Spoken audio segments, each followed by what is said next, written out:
Please, don't hurt me. I can't stand up." A trembling voice echoed through the dark alleyway of the Lower East Side, where flickering streetlights reflected on puddles of rainwater. A pristine white suit, once a symbol of power in New York's financial world, was now nothing more than a soaked, mud-stained piece of fabric. Elena Morales, the 29-year-old CEO of Morales Helix Ventures, once featured on the cover of Forbes, was now curled up under the rain, her swollen ankle rendering her unable to move. A man's shadow approached, step by step, slow, menacing. And then, another voice broke through, deep, steady, commanding, "Step back!" Now the tone was calm, yet carried a power that made the attacker freeze in place. Marcus Bennett, a 31-year-old single father, stood there in his drenched coat, his little daughter still in his arms. He stepped into the beam of a car's headlights, his eyes unwavering, fearless, resolute. There was only one thing clear in every word he spoke. "I won't let this happen." The attacker retreated, then vanished into the darkness. Marcus knelt beside Elena, his voice softening. "You're safe now." Elena looked at him through the blur of rain and tears. She didn't know who he was, but in that fleeting moment, something deep inside her shifted. For the first time in her life, Elena felt truly seen. Not because she was a CEO, not because she had money or power, but simply because she needed to be saved. But this isn't just a story about a rainy night. It's a story about a woman who once had everything, yet never knew what real love was. About a man who had lost everything, yet still found the grace to give. And about a 6-year-old girl who once drew a picture with an empty space shaped like a person, waiting for someone worthy to fill it. 3 months after that night, Elena would stand in a boardroom, face to face with the one who betrayed her. She would give up everything, but reclaim herself. And that journey began the moment Marcus gently said, "You can stay. It's okay if you believe that sometimes strangers can save us more deeply than those we know. Hit subscribe and follow me on this journey. And tell me, what if the person who saved you in your darkest hour turned out to be the one who teaches you how to love yourself again?" Brooklyn, 3 months earlier. Marcus Bennett never imagined that a small promise to his daughter would change his entire life. "I promise, sweetheart. If you behave today, Daddy will buy you a cheese hot dog." Hazel, 6 years old, with messy curls and big round eyes, clutched her father's hand and hopped along the rain-soaked sidewalk. Her old yellow raincoat reflected the streetlights like a little firefly lost in the night. Marcus smiled. This was the kind of moment that made all the exhaustion fade away. Not because of his job-fixing washing machines, not because of the cramped third-floor apartment, but because of that smile. The only thing left after Emily passed away 2 years ago. "Daddy, do clouds get sad when they have to cry all the time?" Marcus knelt down so their eyes met. "No, sweetheart. The clouds just give away what they have, to help other things grow. Like how you give me hugs." Marcus's heart tightened. This child always touched the deepest place inside him. They turned into an alley to shorten their route. Marcus knew this area. He used to patrol here back when he was a firefighter. Familiar, safe, until he heard that pleading voice. "Please, don't hurt me. I can't stand up." The rescue instinct within him flared, but he had Hazel. "Daddy, is she going to die?" Marcus crouched down, gripping his daughter's shoulders. "Hazel, stay here. I'll be right back." "But Daddy—" "Trust me, sweetheart." Hazel hugged her stuffed bunny tightly and nodded. Headlights sliced through the darkness. Marcus saw a tall man advancing toward a woman curled up on the ground. Her white suit was smeared with mud. Her blonde hair was drenched, her ankles swollen and bruised. Yet her eyes, a mix of despair and defiance, held the look of someone who refused to give in. "Step back." Marcus's voice was low, firm. The man turned, their eyes locked. Marcus had once run into burning houses, pulled people from rubble, and stared death in the face without flinching. The attacker could sense that. "This isn't your business." "It is now." Step back. Now 1 second. 2. 3. The man slowly backed away, then disappeared into the night. Marcus knelt beside the woman. Her ankle was badly swollen. Her trembling hands clutched a laptop. "You're safe now." She looked at him, lips quivering. Rain mixed with her tears. "I need to get you to a hospital." "No. They'll find me." Marcus understood instantly. She was running from something far more dangerous. "No hospital, but you need bandages." He took off his coat and placed it over her shoulders. "I'll take you to my place." "Why would you help a stranger like me?" Emily's voice echoed in his head. "If I'm not here anymore, promise me you'll help those who need it." "Because I can't." Marcus gently lifted her into his arms. "Because it's the right thing to do." Elena rested her head against his shoulder. For the first time in months, she felt safe. Hazel was still there, soaked, shivering slightly, but not moving from her spot. "Daddy, is she okay?" "She's hurt. We're going to help her." Hazel nodded and stepped closer. She took off her pink wool scarf, the last gift her mother had left her, and laid it softly over Elena's arm. To keep her warm. Elena opened her eyes and looked at the little girl. Tears fell, blending into the rain. In the rainy night of Brooklyn, 3 people from 3 different worlds began a journey of connection no one could have foreseen. Brooklyn apartment. Williamsburg. There was no elevator. Marcus carried Elena up 3 flights of old wooden stairs, each step creaking under his weight. Hazel ran ahead, opened the door, and turned on the light. Warm yellow light spilled out, not the harsh glare of LED bulbs, but the soft glow from a faded fabric lampshade, like an embrace. Elena opened her eyes and looked around. The apartment was small, barely the size of the walk-in closet in her penthouse. The old leather sofa was worn at the edges. The coffee table had a burn mark, and the refrigerator was covered in children's drawings. Yet it was clean, neat, and it smelled faintly of cinnamon and vanilla. "Sorry it's a bit cramped," Marcus said, lowering her onto the sofa. "But it's warm." "And safe," Elena didn't answer. In 29 years, she had never been in a place like this. Not because she was too rich, but because it was too real. Hazel stood in the corner, clutching her stuffed bunny, watching Elena. Then, in a small voice, she said, "You cry just like me when I miss Mommy." Elena froze. The scarf slipped from her hands. No one had ever spoken to her like that before. In Elena Morales's world, tears were a weakness. But this 6-year-old had looked straight into her heart. Marcus came out with a first aid kit. "Hazel, sometimes grown-ups need to cry, too." "It's okay." Hazel walked over and placed her bunny on Elena's lap. "You can hold Mr. Fluffy." When I'm sad, hugging him helps. Elena looked at the bunny. Old, one ear stitched back on, the eyes faded. But it had been loved. She hugged it, and then she cried, unrestrained, unfiltered. Marcus knelt beside her, silent, just there, waiting until the sobs softened. "I need to check your ankle." Marcus gently removed her broken high heel and the torn silk stocking.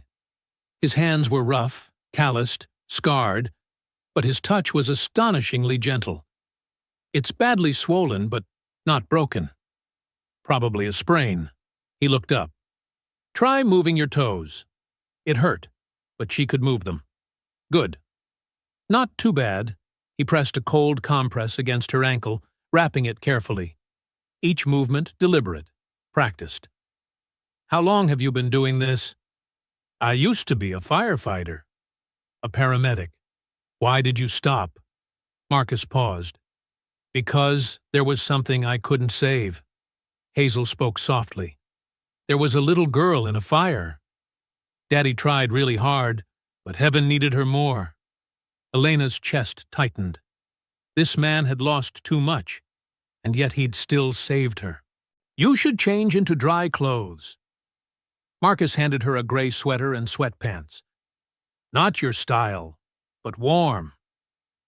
In the bathroom, the mirror reflected a disheveled woman. Hair tangled, mascara smeared, lips pale. Her Chanel suit looked like shredded fabric now. She had once been a powerful CEO. Now she was just a lost woman. She slipped into the sweater. The fabric was coarse. It smelled like cheap detergent, but it was warm. Warm like a wordless comfort. When she stepped out, Marcus was making tea. Hazel was drawing. Ginger tea, he said. For the pain. Keeps you warm. The spicy heat spread down her throat. It's good. My wife's recipe. She used to say ginger tea could fix everything, from a cold to a broken heart. And a tired soul, Hazel chimed in. Marcus smiled. That too. Elena looked at them. The woman who had passed away was still there, in the tea, in their laughter, in the way they treated a stranger. Late that night, Elena woke up. The laptop beside her, still there, held the evidence that could destroy an empire. She had to leave. She couldn't drag them into danger. Her hand reached for the doorknob, but then she saw her shoes had been cleaned, the torn soles sewn back. Next to them lay a neatly folded towel and a small note. Your ankle's not healed yet. Stay. It's okay. Elena picked up the note, her hands trembling. She had once had everything. Tall houses, vast wealth, fame. But no one had ever written her words like these. No condition, no demand. Just stay. It's okay. Elena sank to her knees, clutching the note to her chest, and cried, not out of fear, but because for the first time she was allowed to be fragile. Morning light streamed through the window, casting a glow over Hazel's pink scarf. A new day began, and with it, a new beginning. The hiss of the kettle woke Elena. The smell of drip coffee filled the air. Hazel's whisper drifted across the room. Daddy? Is she still asleep? Shh. Let her rest, sweetheart. Elena opened her eyes. Soft, golden sunlight streamed through the window. Her ankle felt better. Marcus had bandaged it skillfully. Good morning. Marcus handed her a cup of tea. Sleep okay? I did. Better than many nights before. This was the first night in 3 months she hadn't dreamed of Victor, hadn't jolted awake at the sound of footsteps chasing her. Hazel ran over. What's your name? Elena. Pretty. Sounds like a princess. I'm not a princess. Well, Daddy says he's not a knight either. But last night, he saved you. Hazel said it seriously. Maybe you're a princess and just don't know yet. Marcus smiled, setting the tea down. I'm going to work today. You can rest here. There's food in the fridge. Aren't you afraid I'm a bad person? Marcus looked straight at her. Bad people don't cry like you did last night. They don't hold a stuffed bunny like it's a treasure. Marcus left for work, and the apartment settled into a gentle quiet. Birds chirped, cars murmured in the distance. Hazel rummaged through her box of crayons. Sit here. Hazel pointed to a small chair. Draw what you like. I like drawing flowers because flowers are happy. Elena held a blue crayon, staring at the blank page, empty like her life. But this time it wasn't frightening. She drew awkwardly. A small house, a window, a tree. Pretty, but it's missing people. Hazel added 3 stick figures. This one is you. I don't know what color dress you like yet. You're drawing me into your family? You're here. That makes you family, so simple. No contract, just being here. Elena hugged Hazel, gently, as if she might break. Thank you, sweetheart. By afternoon, Elena opened the fridge, wanting to cook as a thank you. But the woman who signed million-dollar contracts didn't know how to fry an egg. Do you need help? Hazel dragged a chair over. Daddy taught me. I can fry eggs myself, Elena blushed. Show me then. Turn on the stove, not too high or it burns. Crack the egg gently. The first one shattered. The second had bits of shell. The third was okay. You're good, Hazel clapped, but Elena forgot to flip it. The egg stuck, burned, clumped. They looked at each other and burst out laughing. I'm not meant to be a cook. That's okay. Next time it'll be better. I burned my first one, too. Smelling the burn, Marcus rushed in. Hazel! You stopped. Elena and Hazel were sitting on the floor amid scattered flour, eggshells, and a blackened pan. Both were laughing, Hazel with flour on her nose, Elena with sauce on her cheek. Miss Elena was teaching me something, but it burned. Elena stood up, embarrassed. I wanted to cook to thank you, but I'm not very good. Marcus looked at the kitchen, then at his daughter's smile, the brightest since Emily passed. He laughed out loud. That's okay. Let's order pizza. The 3 sat around the table.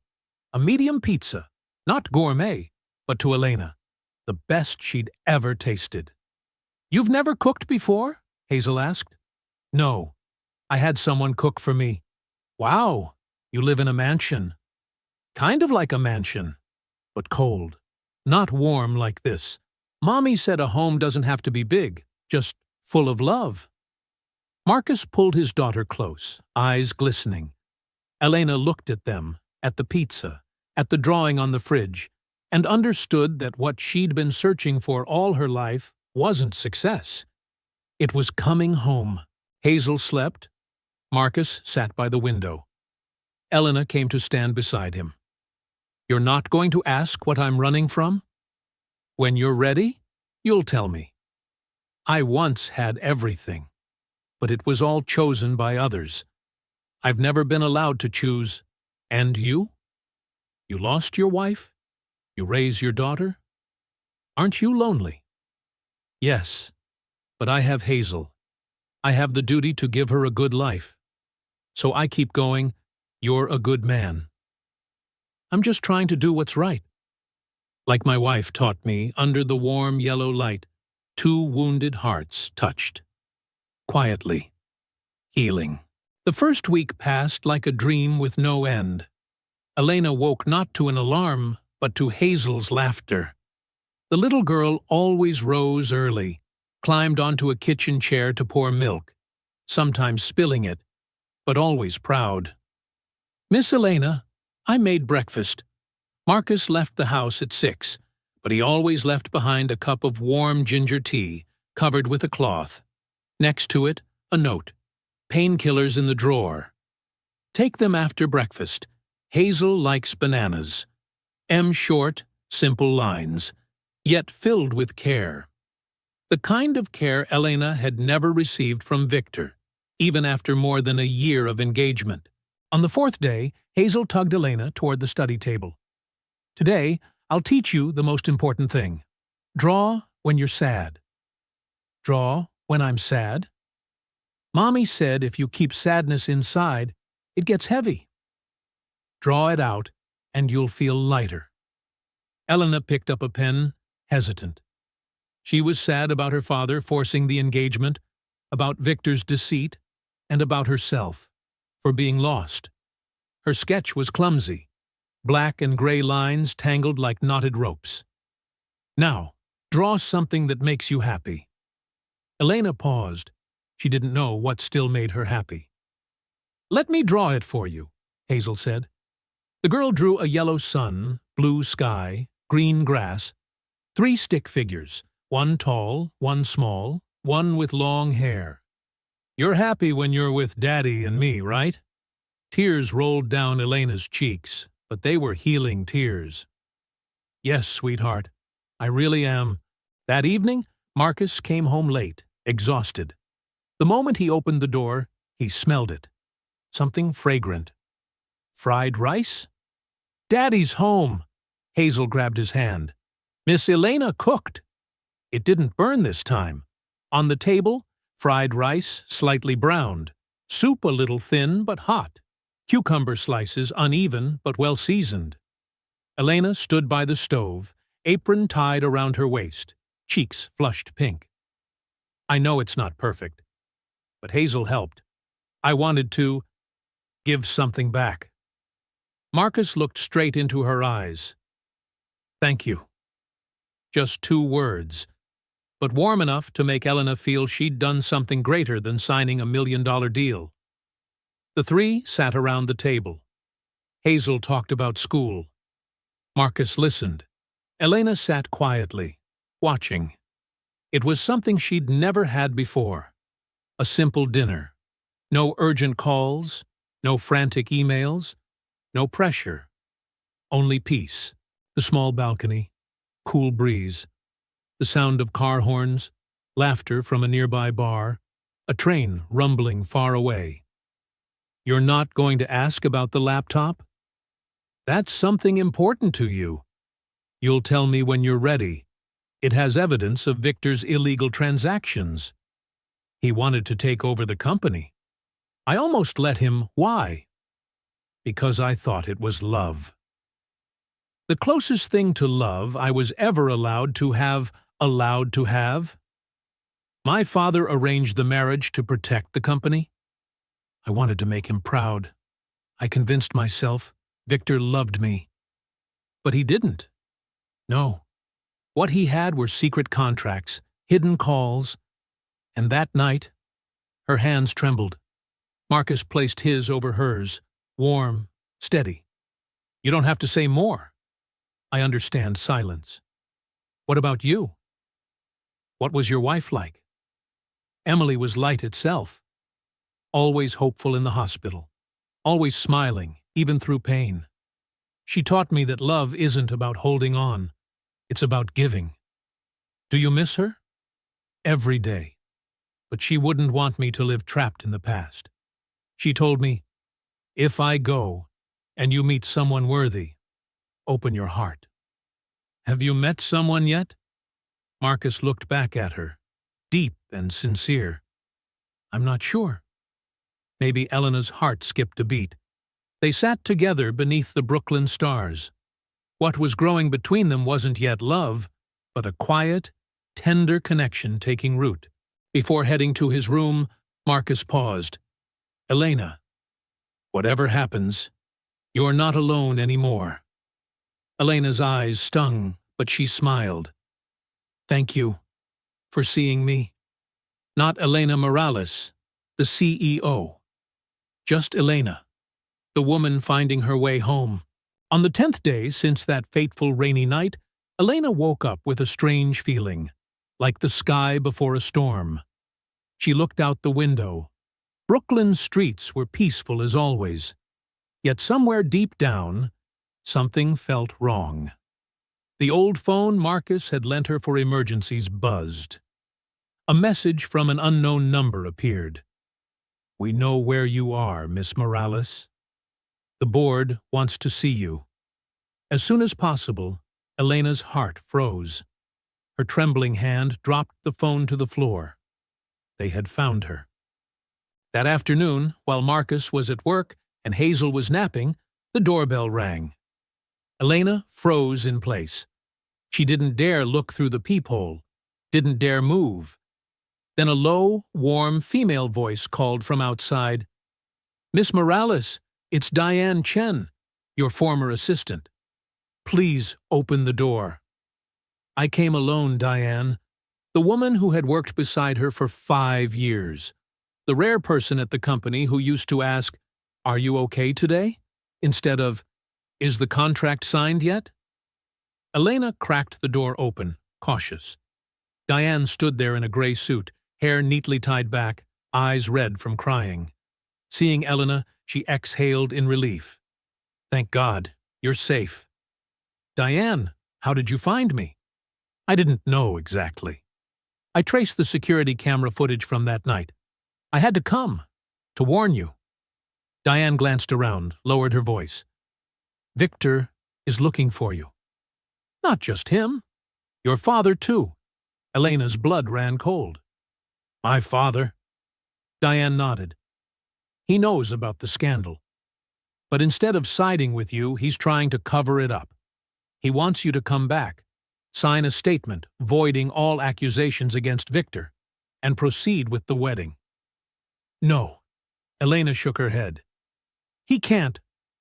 "He can, and he's already doing it." Diane handed her an envelope. "This is what I managed to copy. Emails, secret contracts, bank transfers. Enough to charge Victor.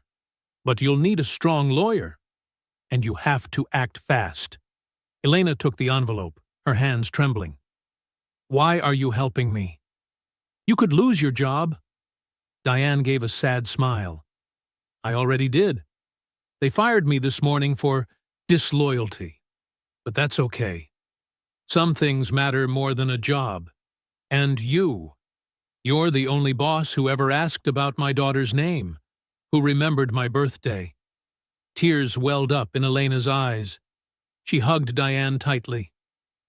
"Thank you. Thank you so much." That evening, Marcus came home to find Elena sitting at the table, her laptop open, papers scattered everywhere. Her face was tense, eyes swollen. "What happened?" he asked, dropping his backpack and sitting beside her. Elena told him everything. About Diane, her father, the pressure closing in. "They want me to go back. Pretend nothing happened. Marry Victor. Keep living inside that gilded cage." Marcus stayed silent, listening. "But I can't," Elena said, her voice trembling. "Because if I go back, I'll lose myself. Forever. So what do you want to do?" "I want to fight. Expose Victor. Prove I'm not anyone's puppet." Marcus nodded. "Then fight. But it'll be dangerous. Victor has money, power. He could hurt me. Or—" Elena glanced toward the bedroom where Hazel was sleeping soundly. "Or hurt anyone near me." Marcus placed a steady hand on her shoulder. "Elena, listen to me. I've run into burning houses and stared death in the face. I'm not afraid of Victor, or anyone. But Hazel needs to learn that the right thing is rarely the easy thing. Good people have to stand up to bad ones." Marcus met her eyes. "You're not fighting this alone anymore." Elena broke down in tears. This time not from fear, but because, for the first time in her life, she had someone standing beside her. Night fell. Hazel was asleep, and the two of them sat down to make a plan. "First, we need somewhere safer," Marcus said. "Brooklyn's compromised. I'll take you and Hazel to Door County, Wisconsin, to my mother's farm. Remote, quiet, hard to trace. What about your job?" "I'll take leave. There's nothing more important right now." Elena nodded. "Then what?" "You'll need a lawyer, someone who won't back down from power. I've got an old friend, Daniel Torres. Used to be a prosecutor, now works independently. He owes me a life, owes you a life. 5 years ago, I pulled him out of a crash. He said, 'Anytime I need him, just call.' Now's that time." A flicker of hope lit up Elena's eyes. "What about the evidence?" "You've got the laptop. Diane gave you the documents. The problem is how to make it public before Victor strikes first." They thought it through in silence. Then Elena said quietly, "I know a journalist, Sarah Mitchell. investigative reporter at the Boston Globe. She once wanted to write about corruption in the finance world, but lacked proof. If I give her this, the story will spread faster than Victor can contain it. Marcus nodded. Good. Very good. That night, Elena couldn't sleep. She stood on the balcony, looking at the city one last time before leaving. Marcus stepped out, draping a sweater over her shoulders. It's cold. Thank you.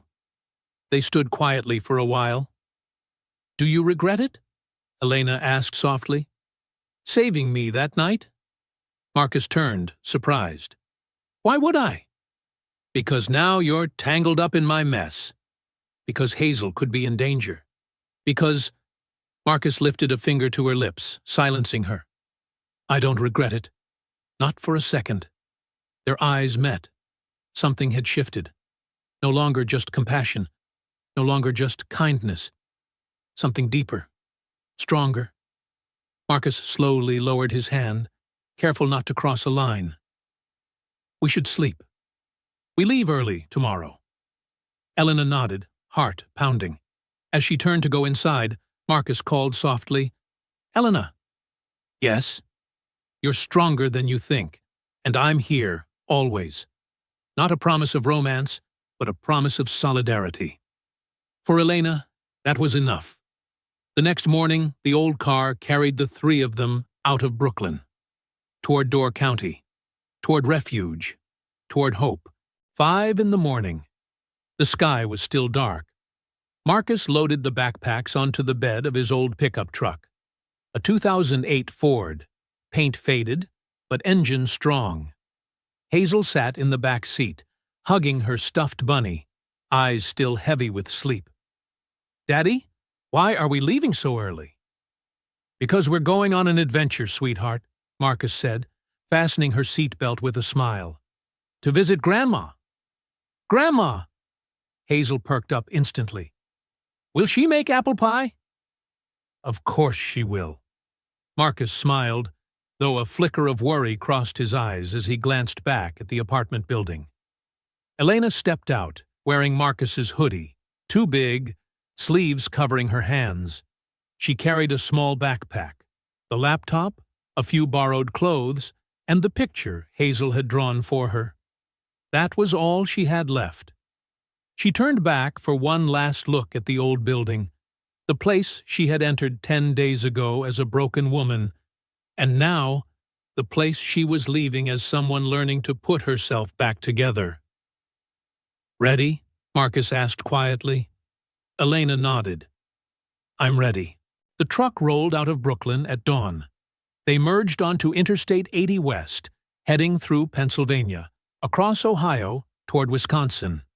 Over 1,000 miles, about 15 hours on the road. Hazel fell asleep within 10 minutes, head resting on the window, clutching her bunny tight. Elena sat in the passenger seat, watching the view. The buildings receded, giving way to open fields, winding roads, and an endless blue sky. Your first time leaving New York? Marcus asked, eyes on the road. Not the first. Elena hesitated. But the first time I'm leaving because I want to. Not because of a business trip. How does it feel? Elena thought for a moment. Scary, but freeing. They fell silent. Only the hum of the engine, the wind slipping through the window crack, and Hazel's soft breathing filled the air. They stopped at a small gas station somewhere in Pennsylvania. Hazel woke up asking to use the restroom, then begged for pancakes. They don't have pancakes here, sweetheart, Marcus chuckled. But how about waffles? Okay, waffles are good too. While waiting, Elena stood beside the coffee machine, watching Marcus and Hazel sitting outside at a metal table. Hazel was animatedly describing her dream about a pink dragon that baked desserts. Marcus listened seriously. So the dragon baked with fire? No, Daddy. If it used fire, everything would burn. The dragon used warmth instead. Their laughter rang out, bright, genuine. unrestrained. Elena suddenly realized, through all the lavish parties and corporate banquets, she had smiled countless times, but those were polite, practiced smiles. Now, for the first time, she wanted to learn to smile like them, to smile because she was alive, not because she had to. By the time they reached Ohio, dusk had settled. After a simple roadside dinner, Hazel drifted back to sleep. Marcus turned on the radio. A soft country song played. Hardly Elena's usual taste, but it fit the moment perfectly. "Aren't you afraid?" she asked suddenly. "Afraid of what?" "Afraid of what's coming. Of Victor finding us. I'm afraid," Marcus said plainly, "but not of Victor." "I'm afraid of doing nothing." Elena turned toward him. "Emily once told me, if I'm gone, don't be afraid to live. Be afraid of merely existing. For 2 years, I've only existed, working, raising Hazel, sleeping, repeating. Until I met you, I feel alive again." Elena's heart clenched. "Marcus, I'm not saying this to make you feel indebted," he added quickly. "I just want you to know, I'm not helping you out of kindness. I'm helping you because you helped me find myself again." Elena was speechless. She simply placed her hand over his on the steering wheel. Marcus didn't pull away. He laced his fingers through hers. They drove on in silence, hand in hand, toward an uncertain future. It was nearly 11 at night when they arrived in Door County. Hazel stirred, pressing her face to the window. No more neon lights or car horns, just wide cornfields, scattered wooden houses, and a sky overflowing with stars. "Daddy! Look! So many!" Elena looked up too. The last time she'd seen a sky like that, she couldn't even remember. Marcus turned down a small birch-lined road and stopped in front of a cozy wooden house. The porch light glowed. Smoke rose gently from the chimney. The door opened. A woman in her 60s, silver hair tied neatly, hand-knit sweater, kind yet sharp eyes, stepped out. "Marcus!" She opened her arms. He hugged her tightly. "I'm home, Mom." "Grandma!" Hazel squealed, running into her arms. Clara bent down, kissing the little girl's messy curls. Then her gaze shifted to Elena, who stood uncertainly by the truck. "And this must be the young woman my son told me about." Elena approached, nervous. "Hello, ma'am." "I'm Elena.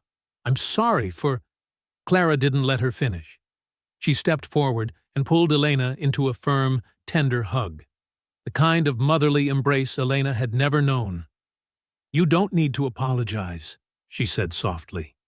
"You need rest. You're safe here." Tears spilled from Elena's eyes. She hugged the woman back, silently grateful. Inside, the fireplace crackled warmly. The scent of baked apple pie filled the kitchen. On the walls hung family photos. Marcus as a child in a firefighter's uniform, Marcus and Emily's wedding picture, baby Hazel wrapped in a blanket. Clara had already prepared a room for Elena, small but spotless, with a soft bed and a window overlooking the fields. "Sleep well, dear," she said, closing the door. "Tomorrow will be better." Elena lay down, exhausted, but for the first time in weeks, she felt safe. Through the window, moonlight spilled silver over the grass while the breeze stirred the wheat. And she understood. This wasn't just a place to hide. It was a place to heal. The days in Door County, where Elena would learn how to live again. The crowing of roosters woke Elena at 6 o'clock. She blinked several times. No car horns, no drilling, only birdsong and the whisper of wind slipping through the window frame. She sat up and looked outside. A thin veil of mist covered the fields like a white blanket. The birch trees blazed with gold and amber under the morning sun.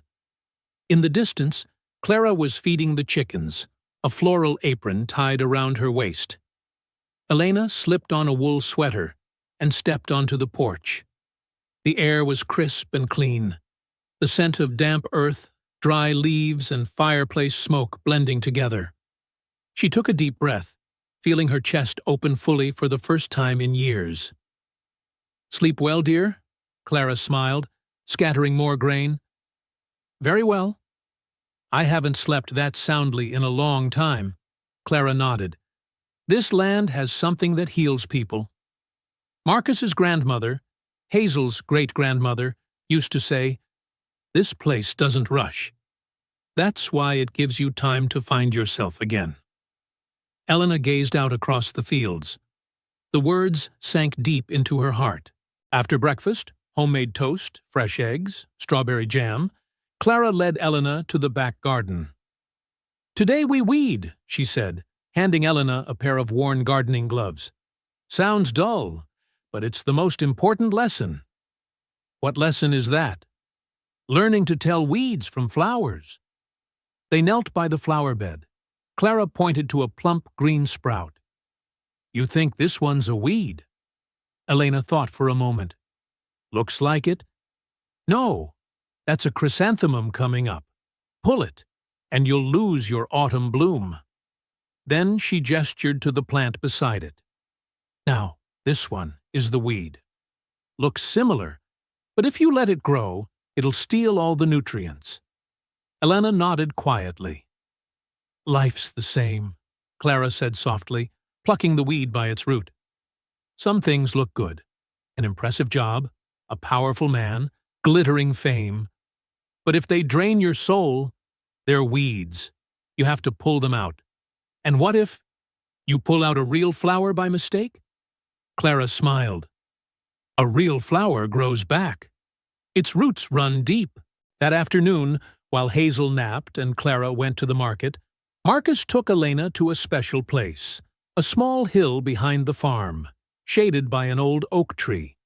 Beneath it stood a modest headstone, Emily Rose Bennett, 1990 to 2023. "She taught us to love without fear." Elena froze, unable to step closer. "This is where she wanted to be," Marcus said softly. "Not in a crowded cemetery. A place where Hazel can play, where there's sunshine and wind. Would you introduce me to her?" Elena asked, her voice trembling. Marcus looked surprised, then smiled. He turned toward the stone, speaking as if to a friend. "Emily, this is Elena. She's the woman I saved 3 weeks ago. Though honestly, she's probably the one saving me now." Elena felt her eyes sting. "You once told me that if I met someone good, I shouldn't be afraid," Marcus continued, his voice tightening. "But I still am, Emily. Afraid to love again. Afraid that if I'm happy, it means I've forgotten you." Elena placed her hand gently on his shoulder. Marcus squeezed it, then said quietly, "But I think you'd like Elena. She's strong yet fragile. She's lost as much as I have. And she truly loves Hazel." Elena knelt down, and for the first time she found herself speaking to someone who was gone. "Emily, I don't know if you can hear me, but thank you for teaching Marcus how to love, for giving Hazel such a kind heart. And if you'll allow it, I promise I won't try to replace you. I only want to stand beside them." The wind rustled through the leaves. Marcus helped Elena to her feet and pulled her into his arms. No words, but Elena felt as if Emily herself had given her blessing. That night, Hazel climbed into Elena's bed, clutching her bunny. "Miss Elena, can I ask you something?" "Of course, sweetheart." "Do you love my daddy?" Elena's face flushed. "Why do you ask that?" "Because Daddy looks at you differently. He doesn't look at anyone that way. Not even after Mommy died." Elena was speechless. She had never truly loved anyone. Victor wasn't love. He was an arrangement, a deal, a lie. But Marcus... I'm not sure. I'm still trying to understand my heart." Hazel nodded solemnly. Mommy said love isn't what you say. It's what you do. Do you do nice things for Daddy? Elena thought of the mornings she tried to cook breakfast, the days she watched Hazel so Marcus could work, the nights she listened to him talk about the past. Yes, I've tried. Then you love Daddy, Hazel beamed. I knew it. She kissed Elena on the cheek, then skipped off to her room, leaving Elena frozen, wondering if she really was falling in love with Marcus. Near midnight, Elena couldn't sleep. She went out to the porch and sat on the old rocking chair. Marcus was already there, holding a mug of coffee. Can't sleep? Too many thoughts. About Victor? The company? About you? Marcus turned, startled. Elena took a breath. I have to say this. I don't know if what I'm feeling is right or wrong, if it's love or gratitude, or just me clinging to the man who saved me. Elena, but I know that when I'm near you, I feel safe. When I see you with Hazel, I want to be part of that. And when you hold my hand, I don't want you to let go. Silence hung between them. Marcus set his cup down, turning fully toward her. I feel the same, he confessed. Since that night, when I saw you clutching that laptop like your life depended on it, I knew you weren't like anyone else I'd met. He placed his hand gently on her cheek. But I'm scared. Scared that I'm taking advantage of you while you're vulnerable. Scared that once you're strong again, you'll realize I'm just a guy who fixes washing machines, not someone worthy of a CEO. Marcus, Elena held his hand. Don't you see? I don't want to be a CEO anymore. I just want to be Elena. And this Elena wants to love you. Their eyes met. This time, Marcus didn't hesitate. He kissed her, softly, slowly, reverently, as if cradling something precious. When they finally parted, his forehead rested against hers. Let's take it slow, okay? I don't want to rush and ruin this. Elena smiled. Slow is fine. I agree. They both knew. They were already in love. But peace never lasts forever. Because the past rarely knows how to stay buried. The days in Door County flowed as gently as a slow-moving river. Elena learned to garden with Clara, to cook without burning the food, and to paint alongside Hazel. Marcus repaired the old fence, chopped firewood for winter, and in the evenings sat with Elena on the porch, talking late into the night. Yet deep inside, Elena still carried a quiet unease, like the stillness before a storm. One afternoon, while hanging laundry, her phone vibrated. Unknown number. Boston. She hesitated, then answered. Miss Morales. A low, professional male voice said, This is Daniel Torres, attorney. Marcus reached out to me. Yes, I know who you are. He mentioned you. I've reviewed the documents you sent. The evidence is strong. But we have a problem. Elena's heart raced. What problem? Victor Delgado knows you're preparing to expose him. He's spreading claims that you're mentally unstable, that you stole company files, and that you're on the run. Some outlets have already picked up the story. The blood drained from Elena's face. They can't do that. They can. And they are. Your father, Mr. Richard Morales, just released a public statement. He's deeply concerned about your mental health and urges you to come home for treatment. Elena sank onto the porch steps, hands trembling. My father betrayed me like this? I'm sorry. It's a common tactic. Discredit the whistleblower before she can speak. By the time you talk, no one believes you. So, what do I do? Daniel paused for a beat. We take the offensive before they control the narrative completely. I've contacted Sarah Mitchell, the investigative reporter from the Boston Globe you mentioned. She's willing to meet. But you'll need to return to Boston. Return? Elena's breath caught. But I understand you're somewhere safe. But if you want to fight, you have to face them. You can't hide forever. That evening, Elena told Marcus and Clara. I have to go back to Boston, she said, her voice still shaking. I have to face Victor and my father. If I don't, they'll paint me as insane, and everything I've fought for will vanish. Marcus took her hand. Then we'll go together. No, Elena shook her head. You can't. Hazel needs you. I can't. Elena, Marcus interrupted, firm and steady. I told you before, you're not alone. Hazel will stay with my mom. I'm going with you. Clara nodded. Marcus is right. The girl will be perfectly safe here. But you need someone by your side, Hazel, clutching her stuffed bunny in the corner, suddenly spoke up. Miss Elena has to go beat the bad guys, right? Elena turned, forcing a smile. That's right, sweetheart. Then you have to go. In stories, the princess has to defeat the evil witch before she's happy. Hazel stepped forward and held out her bunny. Take Mr. Fluffy. He'll protect you. Elena hugged the bunny, then pulled Hazel into a tight embrace. I promise. I'll come back. I swear, I know. Because Daddy's going with you.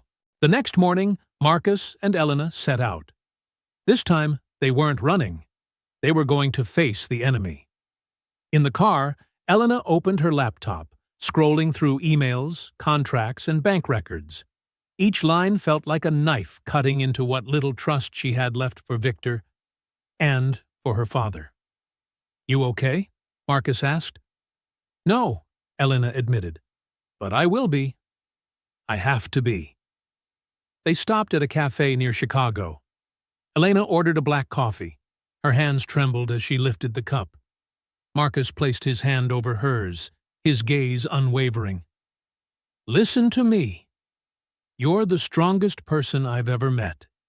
You survived that night, stood back up while still in pain, and had the courage to walk away from everything to find yourself again. Victor and your father, they can't destroy you anymore. But what if I lose? What if they win? Then we get back up and keep going, Marcus replied. But I don't think you'll lose. This time, you're not fighting for a company, for money, or for status. You're fighting for yourself. And that's the most powerful reason there is. Elena nodded, wiping away tears. Thank you. There's nothing to thank me for. We're a team. They reached Boston at dusk. The old city glowed with brick streets, colonial houses, and the salty tang of sea air drifting from the harbor. Daniel had arranged a meeting at a small cafe in Back Bay. Sarah Mitchell, early 40s, short hair, black-rimmed glasses, leather jacket, was already waiting. Miss Morales, Sarah stood to shake her hand. I've been following your story. So, you believe me? Elena asked. I'm a journalist. I don't believe or disbelieve. I look for truth. Sarah opened her laptop. But what you sent me, if verified, this could be the biggest corporate scandal of the year. Elena slid a USB drive across the table. Everything's here. Emails, contracts, wire transfers. I've backed up everything. Sarah plugged it in, scrolling through the files. Her brow furrowed. Good Lord. Victor Delgado siphoned $15 million from company funds into his personal account, signed fake supplier contracts, and... Sarah looked up. Your father knew? Elena nodded, her voice cracking. He was complicit. To protect the family's reputation, he betrayed me. Sarah closed her laptop. I'll write the story. But once it's out, your life will change completely. Everyone will know. The media will swarm. Your father and Victor will retaliate with everything they have. I know. Elena said, her voice steady now. But I can't let them keep deceiving people. Not just me, but everyone else. Sarah smiled, respect in her eyes. You're brave, Miss Morales. I'll have the piece ready within 48 hours. But before that, prepare yourself for war. That night, Marcus and Elena stayed at a small hotel near the harbor.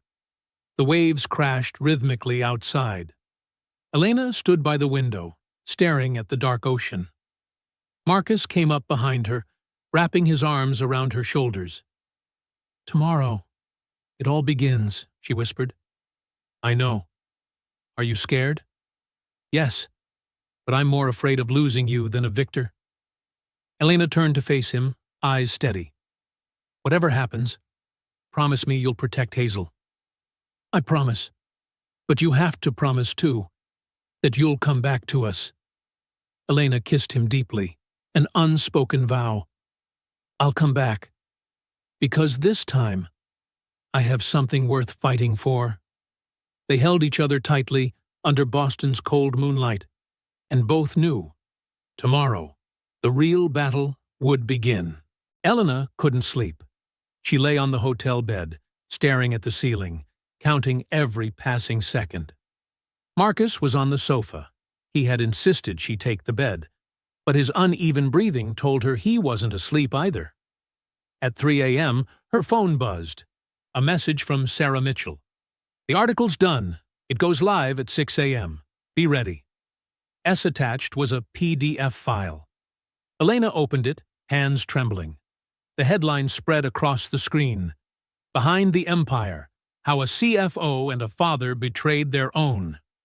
Subtitle: An exclusive investigation into the financial scandal at Morales Helix Ventures, and the story of a young female CEO who gave up everything to reclaim the truth. Elena read line by line. Sarah had written everything in detail: the illegal transactions, the fake contracts, the way Richard Morales, her father, shielded Victor to preserve the family's reputation. The article even included testimony from Diane Chen, Elena's former assistant. But the paragraph that struck her most came at the end. Elena Morales didn't run because she was weak. She left because she was brave. Brave enough to reject a life built on lies. Brave enough to confront those who should have protected her, but chose betrayal instead. And now she returns, not to reclaim a company, but to reclaim herself. Tears rolled down Elena's cheeks. Marcus stirred awake, saw her crying, and sat beside her. The article? Elena nodded, handing him the phone. When he finished reading, Marcus pulled her into his arms. Sarah wrote it perfectly. See? You're not the crazy woman they called you. You're your own hero.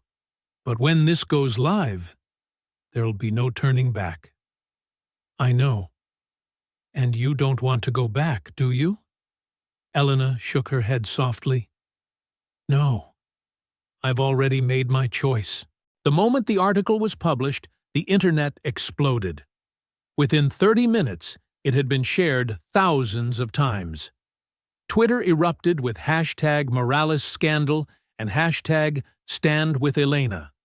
CNN, MSNBC, and Bloomberg all reached out to the Boston Globe for syndication rights. Daniel Torres's phone rang non-stop. He called Elena immediately. They're panicking. Victor wiped his social media. Morales Helix Ventures headquarters just shut down. And your father, he's issued an emergency statement. What statement? He denies everything, calls it a political smear campaign, and claims you've been manipulated by dangerous people. He's demanding you return home for treatment.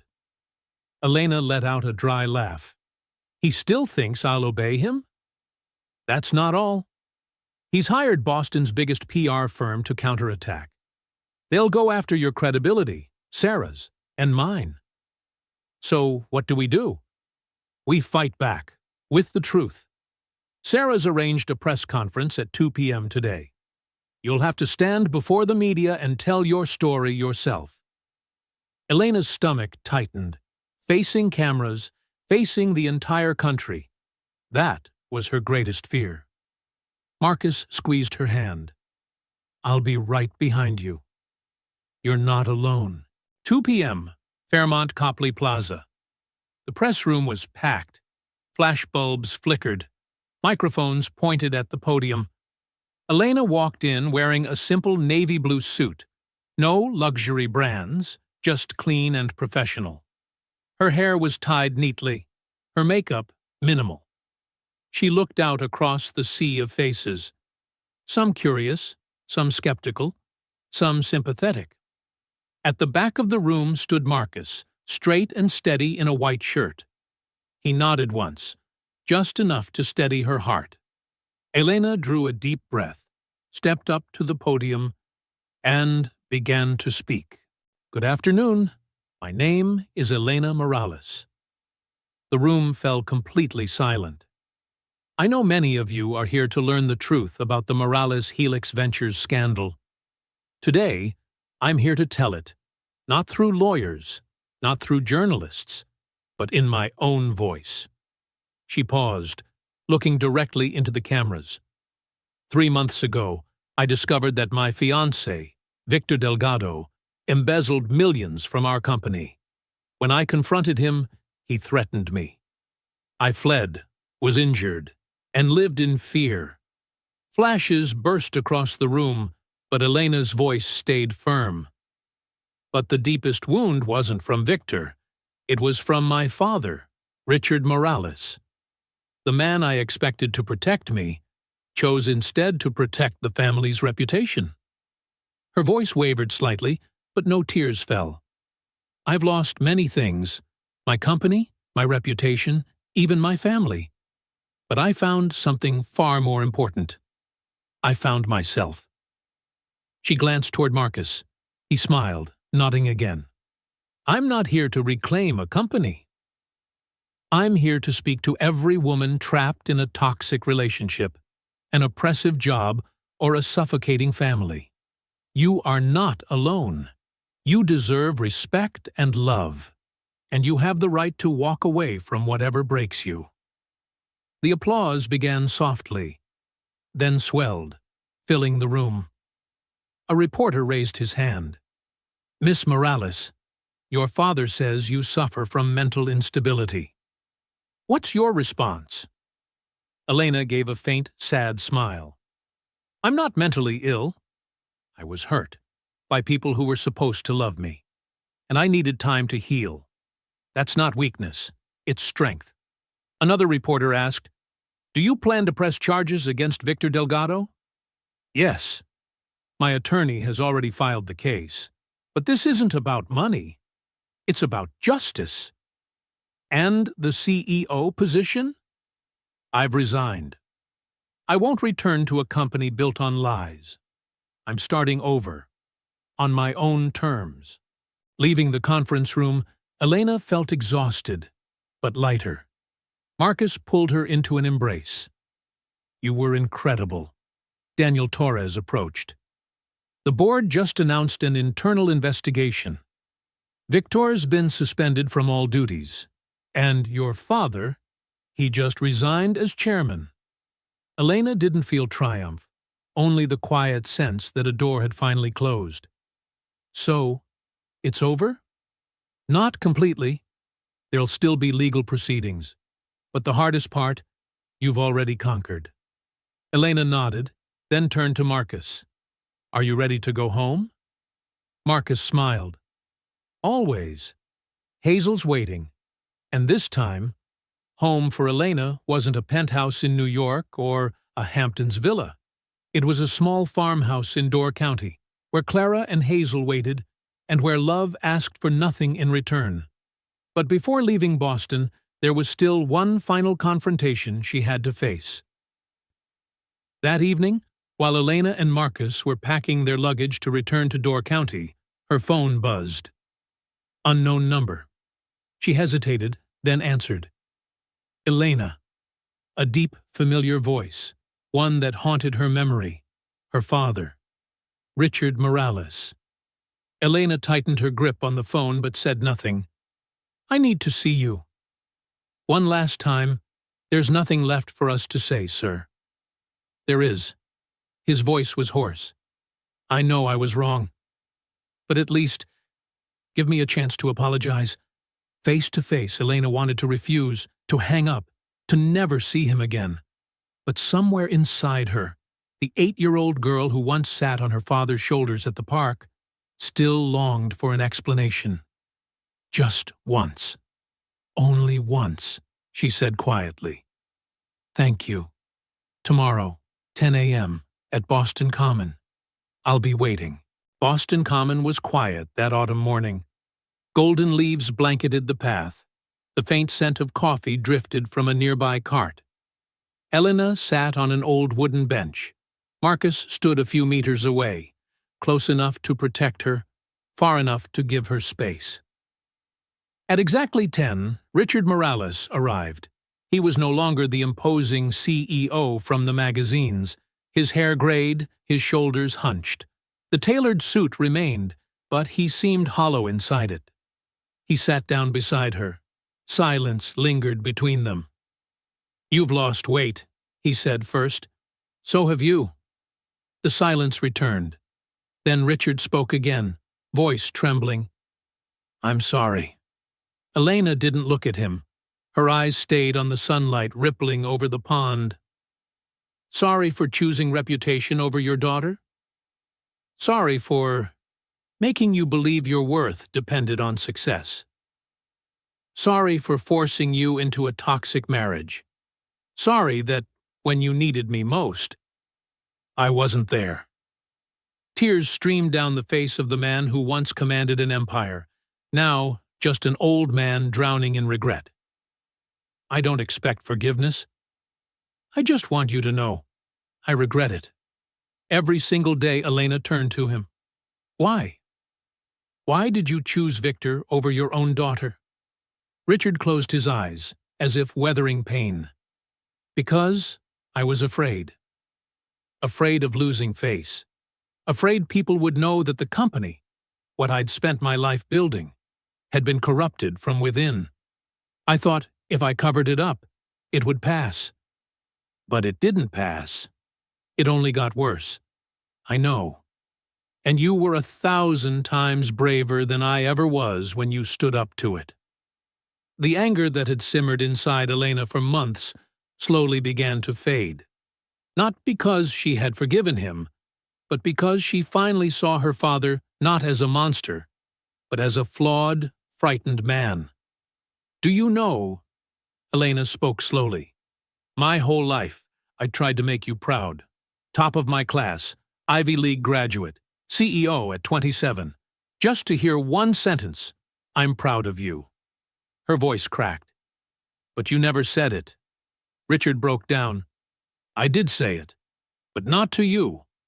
I bragged to partners, to friends, and forgot the only person who needed to hear it was you.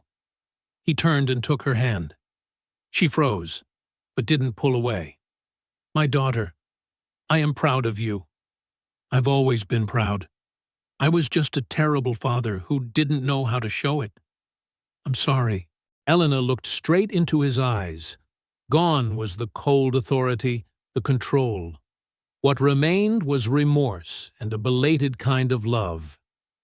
I don't know if I can ever forgive you completely, she said honestly.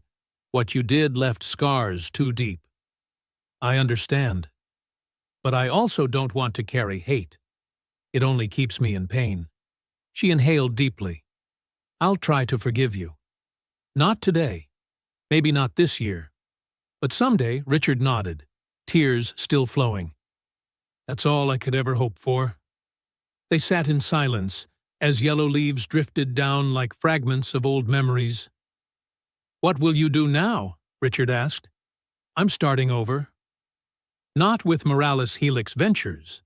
I'm creating a non-profit to help women who've been abused or manipulated in positions of power. That sounds like you, Richard said with a sad smile. You've always had a kinder heart than mine. Elena stood. I have to go. Richard rose too, hesitant. Can I at least know where you'll be? So that if you ever need— No, Elena shook her head. I need distance. From you. From all of this, I understand. He paused. But if the day ever comes when you're ready, I'll be waiting.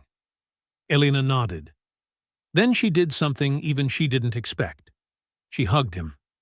It was brief, not tight, but enough to say she still remembered he was her father. Goodbye, Dad. Goodbye, my daughter. When Elena turned back toward Marcus, she saw another man waiting nearby. Victor Delgado. Gone were the tailored suits. He wore a dark jacket, face gaunt, stubble unkempt, a shadow of the man he once pretended to be. Marcus immediately stepped forward, standing between them. She doesn't want to see you, he said coldly. I know. Victor's eyes met Elena's over Marcus's shoulder. But I need to say one thing. Elena placed a hand on Marcus's arm. It's all right. Let him speak. Victor kept a safe distance. I'm not here to apologize, because I know sorry isn't enough, he began. I used you. I traded your love for money and power. I'm disgusting. Then why are you here? Elena's voice was calm, almost detached. So, you'd know. I don't hate you. I hate myself. Victor lowered his eyes. And, to tell you, you deserve someone better. Someone like him. He nodded faintly toward Marcus. Elena said nothing. Victor turned to leave, took a few steps, then stopped. Elena, you're stronger than I ever imagined. I hope you find happiness. And he disappeared into the crowd. Marcus turned to her. Are you okay? Elena nodded. Yes, because now I know. I don't need anyone's validation anymore. I've already given it to myself. Marcus smiled and wrapped her in his arms. Then let's go home. For real this time? Home, Elena repeated, a soft, peaceful smile spreading across her face. Back to Hazel. Back to Clara. Back to our new life. 6 months later. Door County. Spring. Spring sunlight streamed through the Wisconsin window, spilling into the small room where Elena was working. No more sleek, glass-walled office overlooking Manhattan, just a humble wooden corner filled with warmth and hope. On the desk lay stacks of files, the stories of women learning to rise again after being broken. Hazel Home, the nonprofit Elena had founded, had been officially running for 3 months. The door burst open. Hazel ran in, clutching a handful of freshly picked daisies. Miss Elena, look, I picked so many. Elena smiled, taking the flowers. They're beautiful, sweetheart. Let's put them in a vase. I'll help. Hazel dragged a chair over, eyes bright with excitement. The two, more like two souls who had found each other after the storm, arranged the flowers together in an old glass jar. Hazel chattered about the baby birds hatching behind the barn and Grandma's promise to bake strawberry pie that afternoon. Oh, and one more thing, exclaimed the little girl. Dad said we're having a special guest today. A special guest? Who could that be? Hazel shrugged. I don't know. But Dad said you'll really like them. That afternoon, a car pulled into the yard. Elena glanced out the window and froze. Stepping out was Diane Chen, her former assistant. Diane! Elena rushed outside and hugged her tight. How did you even get here?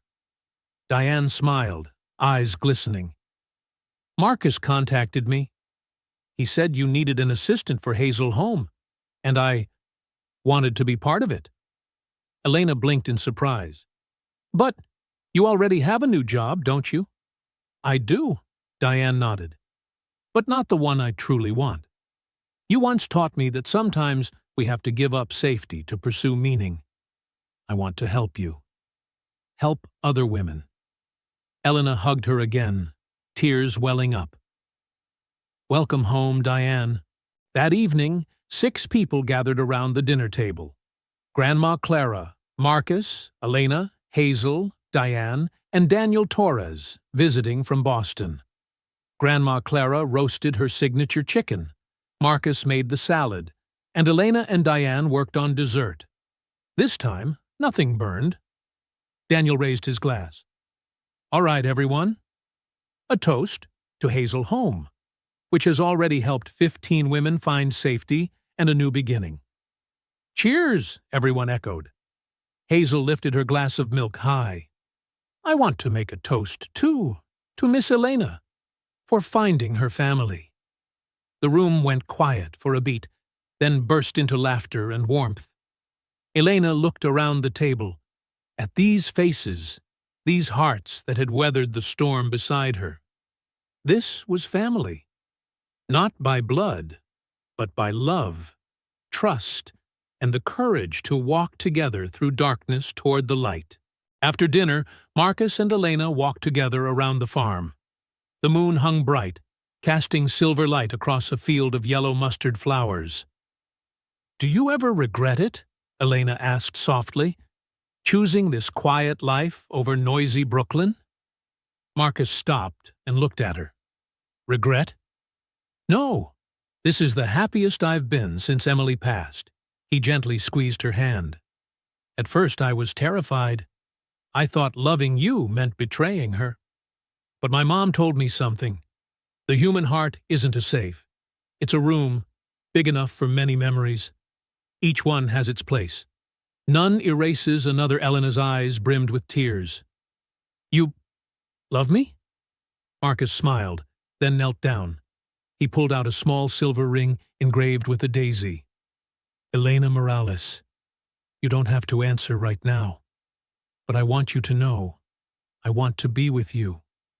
Not for 6 months, not for a year, but for the rest of my life. Will you marry me?" Elena dropped to her knees in front of him, cupping his face. "Yes, Marcus Bennett. Yes, 1,000 times. Yes, they kissed under the moonlight. A kiss of rebirth and peace. Inside the house, Hazel peeked from the window, squealing with joy. "Grandma! Dad just proposed to Miss Elena. I have a mom now." 1 year later, spring returns. Door County bloomed with wildflowers and the hum of bees over open meadows. The small wooden house of the Bennett Morales family was now alive with laughter. Hazel's giggles, the scent of Grandma Clara's apple pie, and the soft aroma of coffee drifting from the kitchen. Elena sat on the porch, laptop open. She had just finished an online interview with a local TV station. Hazel Home had officially opened its second branch in Madison, helping more than 50 women and children find housing, jobs, and a chance to begin again. She looked out across the field, where Marcus and Hazel were fixing up the old shed into a summer reading room. The sound of their laughter carried through the breeze, bright and clear as glass chimes. Diane stepped outside, carrying 2 cups of chamomile tea. "We did it, Elena." Elena smiled. "No, we all did." Diane sat down beside her. "I still remember that day in Boston when you told me, every woman can start over, as long as she has somewhere she can trust. I don't think you realized then. That place was going to be here." Elena was quiet for a moment, then nodded. "Maybe I needed a home like this too, to find myself again." A soft breeze drifted by, carrying the scent of blossoms and faint guitar music from afar. Marcus was playing the song Emily once loved, but this time his gaze was fixed on Elena as he played. Their eyes met, tender, peaceful. No words were needed. Elena knew the past had finally been laid to rest, and from the ashes of loss, a new life had quietly taken root. That night, after Hazel had fallen asleep, Elena opened a new notebook and wrote on the first page, "If one day my daughter reads these words, I want her to know that true strength doesn't come from never falling, but from always choosing to rise. And kindness, no matter how small, always finds its way to grow again. Like daisies blooming each spring. She set the pen down, smiling. Elena Morales was no longer the woman who once fled through the rain. She was the woman who stood tall, moved forward, and helped others do the same. On the table sat the same glass jar, still holding the wild daisies Hazel had picked last spring, miraculously fresh. Moonlight streamed through the window, illuminating a framed photograph on the shelf. Marcus, Elena, Hazel, Grandma Clara, and Diane, all smiling. Beneath the picture, a hand-carved inscription read, "Home isn't a place. It's the people who choose to stay." The camera slowly pulls back. The warm glow of the wooden house flickers gently amid the dark Wisconsin night. A new chapter of their lives has begun. And this time, no one is afraid of the dark anymore. And that is the story of Elena Morales, a woman who once lost everything, but in the end found what truly mattered, herself. If you've ever faced days when it felt like there was no way forward, remember, dawn always follows the longest night. And sometimes, what we lose isn't the end. It's life's reminder that we deserve a new beginning. Thank you for staying with us until the end of Elena's journey. If her story touched your heart, don't forget. Subscribe to follow more stories about courage, forgiveness, and rebirth. Turn on notifications so you won't miss our next video every week. And share in the comments below. What part of Elena's story moved you the most? See you in the next chapter of True Tale Time, where old wounds become the beginning of new light.